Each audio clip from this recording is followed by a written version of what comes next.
Islam bukan sekedar keyakinan. Ia adalah cahaya yang menuntun langkah dari gelap menuju terang. Hukum Islam bukan palu yang menghukum. Ia adalah pelita yang membimbing. Ia tidak memberatkan, karena Islam tahu manusia punya batas.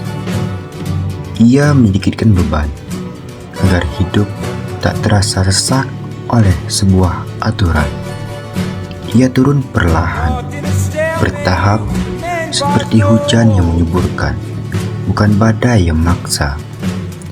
Ia mempertimbangkan kemaslahatan, karena hukum sejati adalah yang membawa manfaat, bukan sekedar formalitas. Dan ia berdiri di atas keadilan, bukan hanya adil di mata hukum, tapi adil di mata nurani. Inilah prinsip-prinsip hukum Islam, lembut dalam pendekatan, tapi tegas dalam nilai. Karena memahami hukum Islam adalah memahami bagaimana cinta dan hikmah berpadu dalam aturan yang hidup.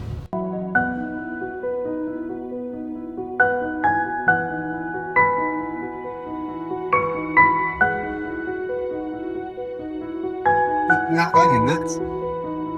Kurang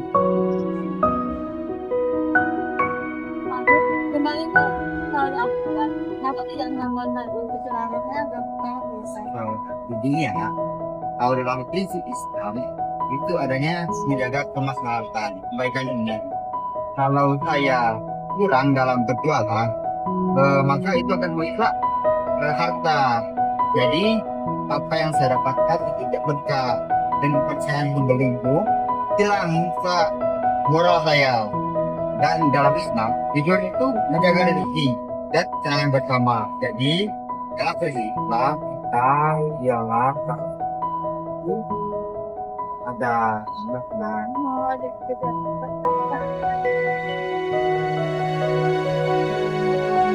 Dari cuplikan tadi dapat kita ambil pelajaran bahwa pedagang jujur adalah menjalankan aktivitas jual beli sesuai ketentuan syariat Islam.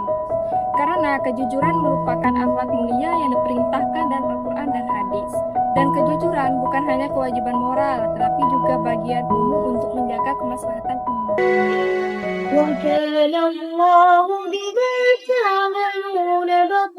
Kenapa sih Lia kita sebagai muslimah itu wajib menjaga hijab? Karena menutup aurat itu adalah Lailatul Taqdis, tidak memberatkan, yang penting tertutup, tidak perlu mahal dan tidak perlu hidar. Dalam cuplikan tersebut mengenai kewajiban berhijab, Saudari Gazi menegaskan bahwa menutup aurat adalah contoh dari Lailatul Taqdis karena bebannya sedikit. Maksudnya, kewajiban ini dipandang mudah sebab fokus utamanya adalah tercapainya tujuan syariat, yaitu tertutupnya aurat secara sempurna. Oleh karena itu, muslimah tidak dituntut untuk menggunakan pakaian dengan model yang rumit atau harga yang mahal. Yang terpenting adalah kriteria penutupannya terpenuhi. Ini menunjukkan bahwa Allah Subhanahu wa Ta'ala tidak membebani hambanya di luar batas kemampuan dan bertujuan untuk memudahkan pelaksanaan ibadah. Arinda, Halo Win. apa ada jajan buku-buku? Wow, terima kasih ya. Iya. Aku mau makan.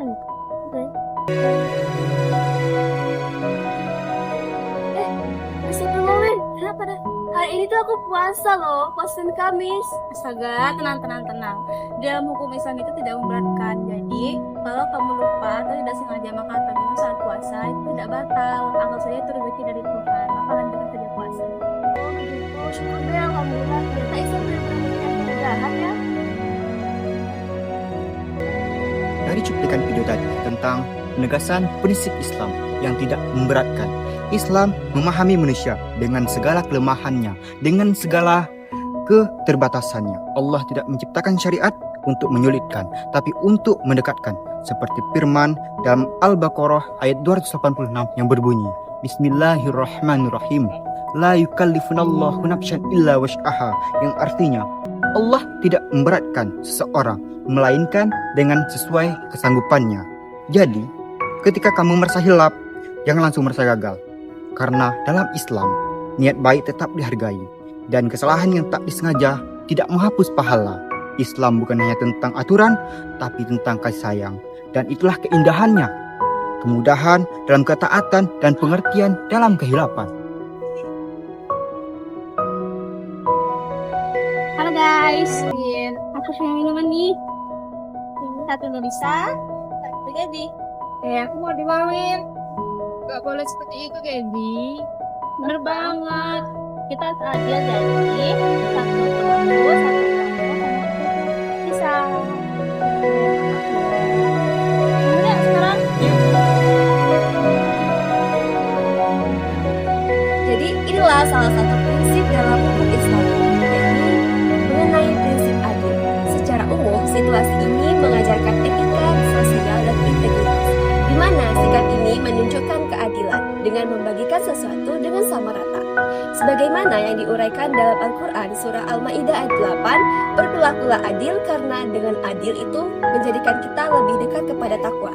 Artinya, keadilan adalah pilar utama yang turun yang harus ditetapkan secara merata kepada kita semua tanpa diskriminasi. Ada Marisa.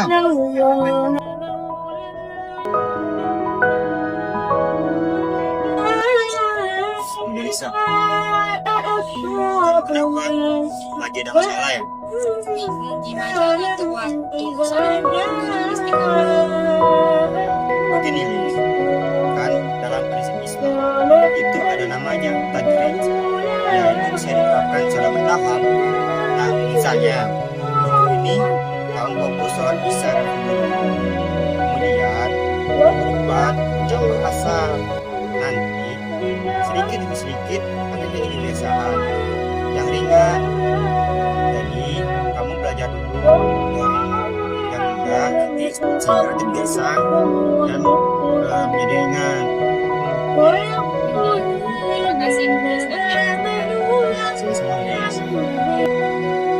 Dalam percakapan tersebut, dapat diambil pelajaran bahwa Islam bukan agama yang memaksa. Ia memahami bahwa perubahan butuh proses. Maka muncullah prinsip tadrij, yaitu penanaman ajaran secara bertahap, sesuai kemampuan dan kesiapan manusia. Dalam dialog tadi, Agus tidak menyuruh Lisa untuk langsung sempurna.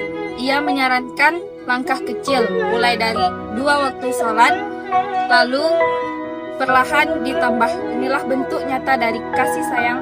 Islam mengajak, bukan menekan, menuntut, bukan membebani. Karena dalam Islam, istiqomah bukan soal langsung bisa semuanya, tetapi soal terus melangkah dan terus maju ke depan.